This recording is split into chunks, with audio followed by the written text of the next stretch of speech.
You're listening to the MADDERHEAD Podcast, only on Strange TV. Hey guys, I'm your host, Jacob Hayes.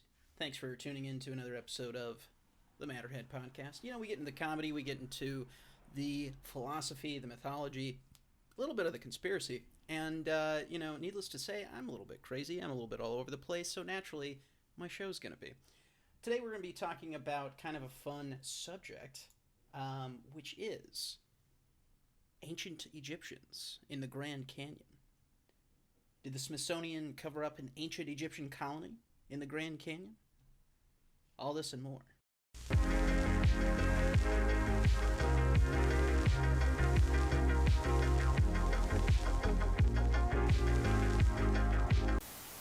Hello and welcome to another episode of the MADDERHEAD Podcast. I'm your host, as always, the MADDERHEAD himself, Jacob Hayes. Join us Saturdays while we hang out and talk comedy or jump down the latest internet rabbit hole. Don't get us wrong, this is a serious show for serious people, and I have serious problems. Which is why we need new listeners now more than ever, because we're really just getting going. Without your support, we couldn't do what we do with Wheat Thins. And no, that was not an ad. I just really have a Wheat Thins problem. Folks, if you ever wanted to be Indiana Jones as a kid and now you work down at the local 7-Eleven, if you think you've seen a UFO or that you might have once been a product of government experimentation, hell, if you've ever watched Inception but you just couldn't get it, even after it was explained to you, well, then this is the podcast for you. We get into the funny, we get into the strange, and I'm not going to lie to you, we get a little crazy. You're listening to the MADDERHEAD Podcast, only on Strange TV. So today we'll be talking about kind of a fun topic. It's something I have seen before, actually, several times throughout my life. I'm still in the process of kind of tracking down some of the more original articles, but it's a very strange yet intriguing concept, this idea that there's been evidence, rumors, legends, whatever you want, what have you, firsthand accounts of people, hikers, getting lost or whatever, and stumbling across stuff in the Grand Canyon that seems a little bit out of place from our current timeline and understanding of history. So I think you can check it out on Ancient Code or Ancient Origins, which, obviously are kind of, pop culture type sites. But, like I said, I've seen this stuff for years where you'll hear kind of a blip of, hey, we found something weird in the Grand Canyon, and then next thing you know, it's, we've all forgotten about it. But nothing new, especially when it comes to archaeology news, and just in my lifetime, we have come across so many new discoveries, new questions, and pieces of evidence that really make you kind of stop and wonder, like, do we have our stories right? So this one's kind of interesting. It's an ancient Egyptian tomb in the Grand Canyon, evidence of Cyclopean ruins. So, long story short, they're finding these, this is a story going back to 1909 of I think his name is a man called G.E. Kincaid of Lewiston, Idaho. He's traveling down the Colorado River when he suddenly stumbled upon something he didn't expect to find, which basically was this little crack in the wall, crack in the cave that led to a statue of Buddha and all this kind of gold and stone carvings and all this interesting stuff. And he kept going, and he found, stuff that looked like, hieroglyphs or Egyptian. He even described it in some parts as Oriental type writing. And there's even modern reports that, if you scour the internet, you'll be able to find a lot of interesting stories about people, hikers who, they kind of got lost off the beaten path, and then all of a sudden they found this strange thing. As far as this guy's story, of course, it was back in 1909. So, he says basically he snuck out with a few artifacts. He sent it to the Smithsonian, which is the common story, the common thread with any of this kind of stuff when you start going down the rabbit hole of anomalous archaeological finds. And, once it goes to the Smithsonian, it basically is never heard from again. Now, I have this book, I think it's called...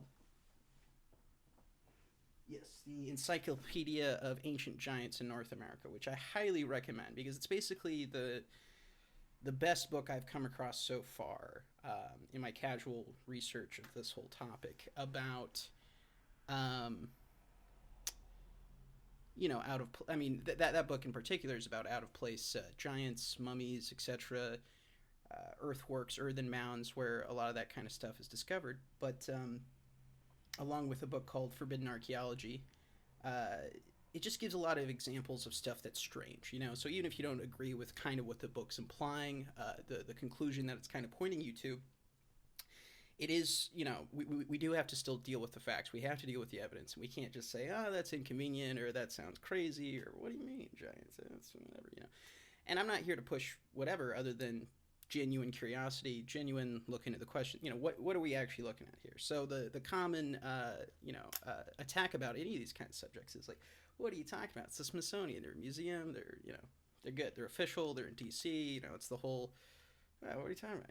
Well, this is actually, especially if you're into museums and history and archaeology and culture and all that kind of stuff, it's not going to be the first time that you come across this whole phenomenon of, even with museums, as an example, of keeping the cool stuff in the back. If it's controversial, if it's out of place, if it seems way too mechanical or whatever for the time, they're not gonna, even in cases where it's, quite well validated as to its age and authenticity, they're still gonna kind of go, it's inconvenient, let's not, we don't want the pressure, the controversy, and as for me, especially since I'm not a museum curator and I'm not a official academic highbrow with glasses and all the proper degrees, I think it's okay for people like myself to still look into this stuff and kind of go, hey, this seems odd.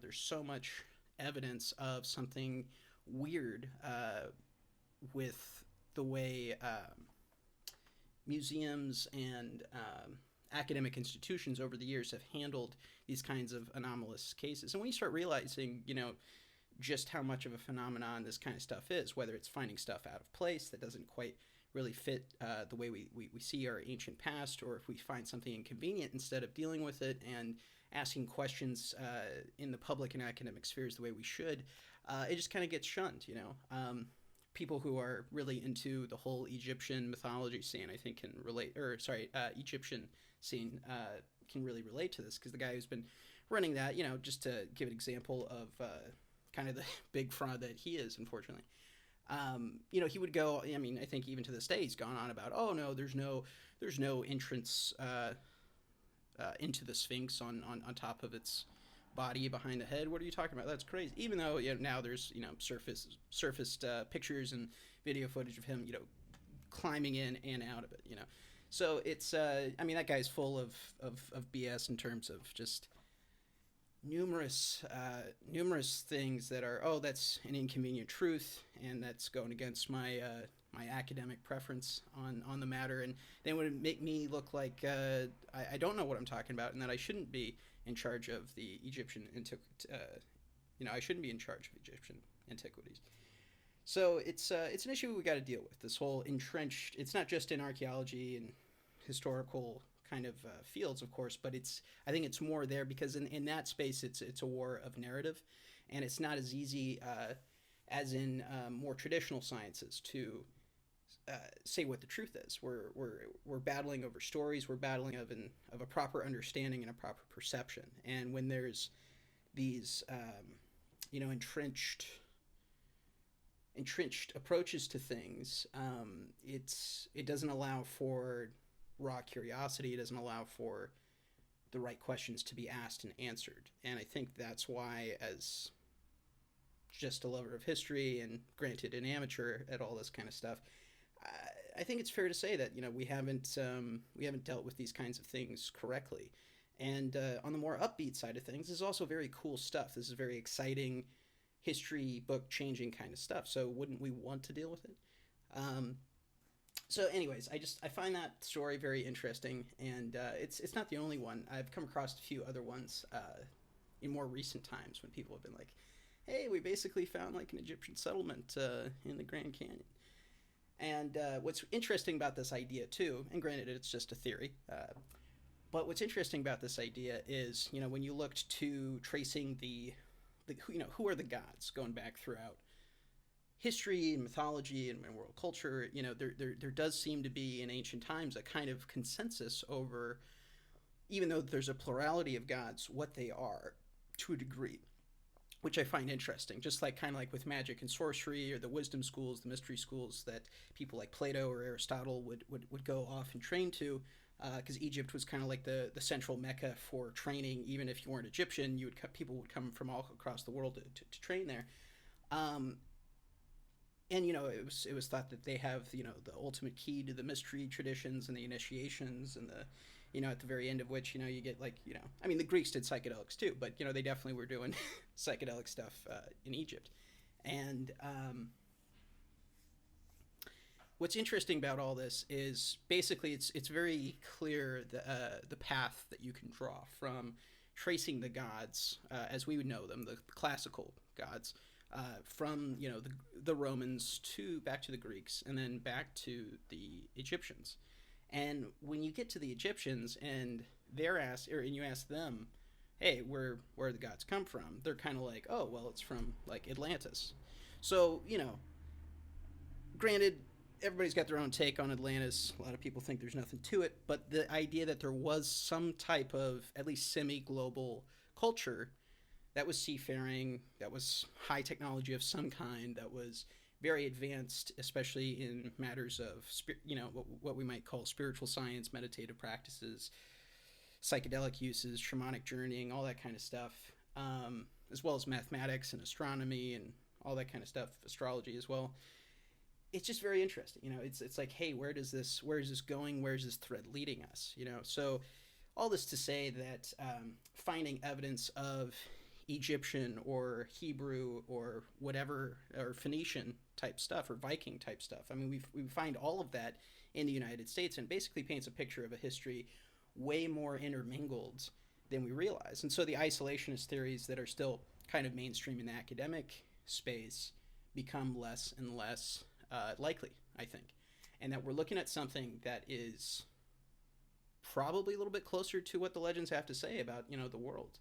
And anyways, I just find it interesting. I'm hoping that within my lifetime we're going to have some answers put together as to, why are there these similarities between, places like Baalbek and the ancient pyramids, and, pyramids in North America, which most people don't even know about, and earthen mounds and Stonehenges and all that kind of stuff. It gets into this very cool space of, what is going on. So anyways, just thought I'd bring that up. It's kind of a fun topic to think about, discuss, talk about. And, I'd love to know what you guys think, comment below. If you have more info about this kind of stuff, or any articles or links to send me, please do. I talk about comedy, I talk about mythology, I talk about history, archaeology, sometimes a little conspiracy. Gotta like to get a little weird, a little crazy, sometimes it's a late night, want to dive into the weird subjects. So if you're into that kind of stuff, if you're into the funny, if you're into the strange, if you're a little crazy like I am, please hit that notification button. Please subscribe, like, comment, etc., and so on. You know what to do. See you next time, guys.